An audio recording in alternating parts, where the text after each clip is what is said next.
के एक शहर में वरुण और धरुण नाम के दो भाई थे। बड़ा भाई वरुण पैसों की लालच में डूबा रहता था।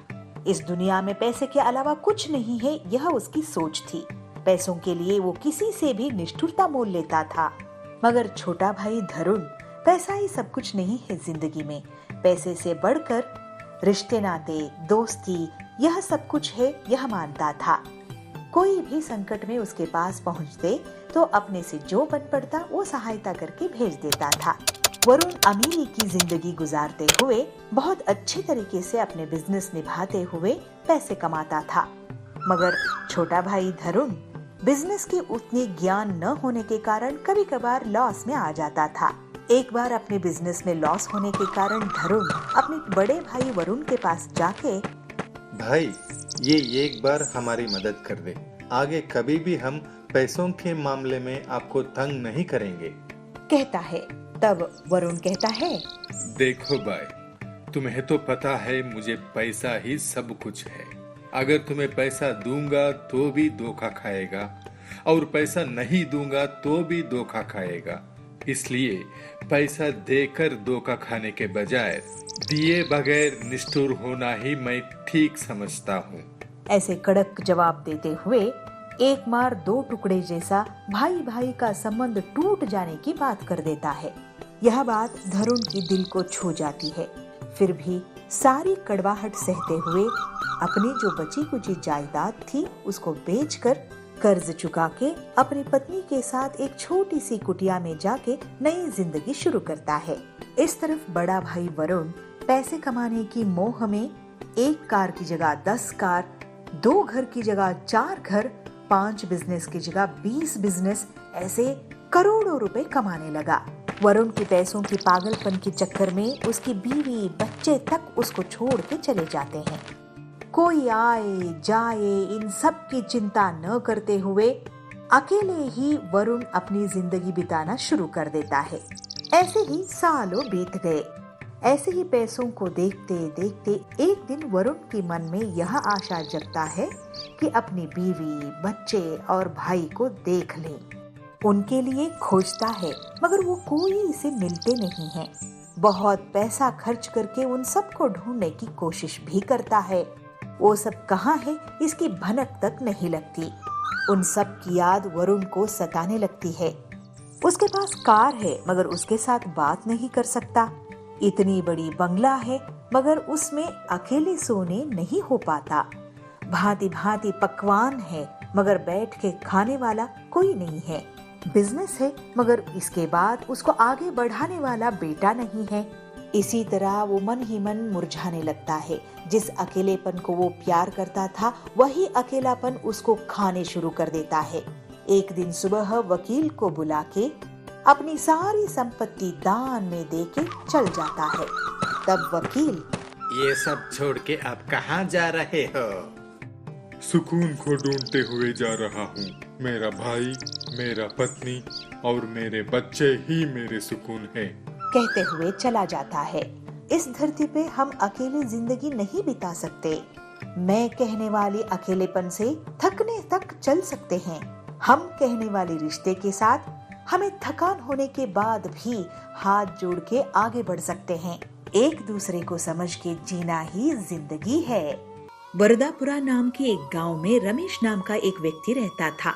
उसे एक छोटी सी बीमारी थी। वह कहीं भी जाए, कोई भी बात करे, वो सब अपने बारे में ही बात कर रहे हैं, यह शंका की गुण था। इस वजह से कोई भी उसके पास नहीं जाता था।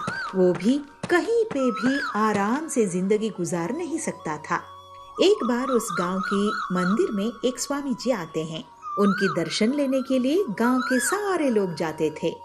इसी तरह रमेश भी अपनी इस शक की बीमारी की कोई इलाज मिलेगा यह सोच के उस स्वामी जी के पास जाता है। स्वामी, मैं कहीं भी जाऊं, चाहे कोई भी कुछ भी बात कर ले, ऐसा लगता है कि वो मेरे बारे में ही बात कर रहे हैं। किसी के भी साथ आराम से जीने के लिए मुझसे नहीं हो पा रहा है, कह के अपना दुख बांट लेता है।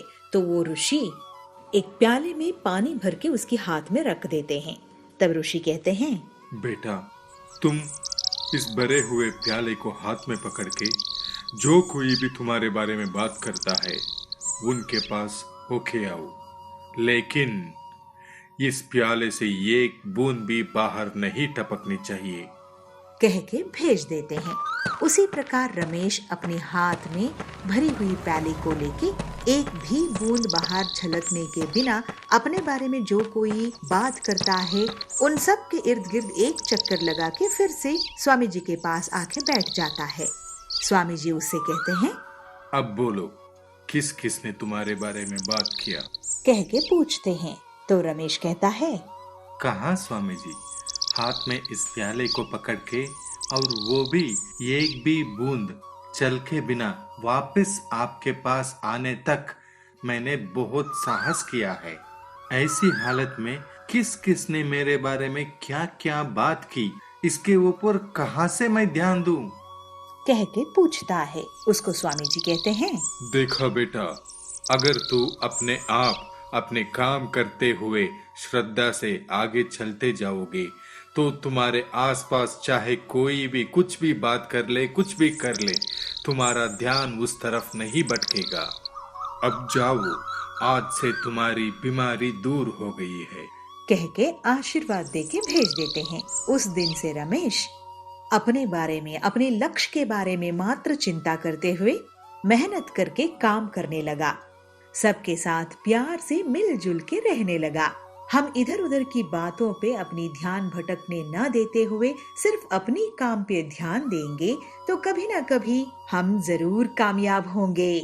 माधापुर नाम के गांव में शंकर नाम का एक कुंवारा रहता था। वो रोज मटके बनाता था और बाजार में बेच के अपना गुजारा करता था। बाजार से बचे हुए मटके लेके घर वापस लौटते समय वो रास्ते में मटके ले लो, मटके, ताजा मटके, देसी मिट्टी के मटके ले लो, ऐसे पुकारते हुए मटके बेचता था। ग्राहक भी शंकर के मटके लेने के लिए बहुत उत्सुक रहते थे। शंकर को बीवी बच्ची नहीं थे, इसी वजह से वो अपने कमाई में खर्चा पानी और घर के सभी खर्चे निभाता था। मटके बनाने में निवेश के पैसों से वो आधा हिस्सा जमा करता था। उसके हर दिन के खर्चे के अलावा शंकर 100 रुपये बचा लेता था। इस पैसे से शंकर शाम के वक्त कुछ गरीब लोगों के लिए खाना खिलाना और उन्हें कपड़ा दिलाना, ये सब करते हुए खुश रहता था। शंकर से मदद लेने वाला हर इंसान शंकर को उसके भलाई के लिए दिल से दुआ देता था।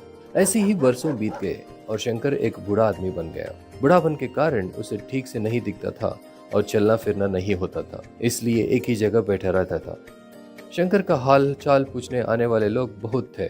उनमें से एक ने पूछा, जो कुछ भी तूने कमाया सब कुछ उन गरीबों में बांट दिया, अब देखो तेरा देखभाल के लिए कोई तेरे साथ नहीं है। ऐसा उसका अपहास किया। और दूसरों ने कहा, अरे भाई, अगर शादीशुदा होते आज तुम्हारे पत्नी और बच्चे तेरे देखभाल करते थे। ऐसे बोल के हर कोई बीती हुई बात को छेड़ते थे, लेकिन कोई उसका मदद नहीं करता था। ऐसे में एक दिन शंकर के घर के सामने एक कार आके खड़ा हो गया। कार से सूट पहना हुआ एक अमीर आदमी उतरा। शंकर अपने सीमित दृष्टि से उसे देखा और पूछा, तुम कौन हो बेटा, और उस गरीब को ढूंढते कैसे आ गए? ये सुन के वो आदमी, अरे शंकर मामा, मैं वो झोपड़ी का चंदू हूँ, पहचाना मुझे? ये सुन के शंकर ने कहा, अच्छा झोपड़ी वाला चंदू, याद आया। कैसे हो बेटे, क्या अभी भी तुम उसी झोपड़ी में रहते हो? ये सुन के चंदू हंसते हुए बोला, मामा, जब मैं भूखा था आपने मुझे रोटी खिलाया है और पहनने के लिए अच्छे कपड़े दिलाया है, और मेरी पढ़ाई के लिए अपने कमाई से पैसे बचा के पढ़ने के लिए मुझे शहर भेज दिए। आज मैं शहर में एक बड़ा डॉक्टर बन गया हूँ। जैसे आप मुझे सहायता करते थे वैसे मैं भी मेरे जैसे वालों को सहायता कर रहा हूँ। पहले जो हाथ मदद मांगता था, आज वो वही हाथ किसी और की मदद कर रहा है। इसे मिलने वाला खुशी का कोई मोल नहीं है मामा। ये सुन के इरफान के चेहरे में खुशी, गर्व और संतुष्टि नजर आया। तभी चंदू शंकर से कहा, मामा, आपको मेरे साथ चलना होगा, मुझे आपकी देखभाल के लिए एक मौका दीजिए। यह सुनकर शंकर ने कहा, ये हाथ सिर्फ देना सीखा है, हाथ फैलाना नहीं। मैं नहीं आऊंगा बेटा। ऐसा कहकर शंकर चंदू के प्रस्ताव को टुकराया। शंकर मामा का निर्णय का मान रखते हुए चंदू उनकी देखभाल के सारे बंदोबस्त उनकी जानकारी के बगैर करने लगा। अक्सर हमने अपने माँ बाप से सुना है कि हमारे नाना नानी के अच्छे कर्मों के फल से ही आज हम खुशी से जी रहे हैं। धन और धर्म के से मिलने वाला खुशी हमें किसी और में नहीं मिलता। शंकर ने बहुत लोगों का सहायता किया है, लेकिन आखिर में उन लोगों ने शंकर का मजाक उड़ाया। लेकिन जोबड़ी चंदू नहीं, डॉक्टर चंदू शंकर के एहसान नहीं भूला और उनका आदर करने नहीं भूला।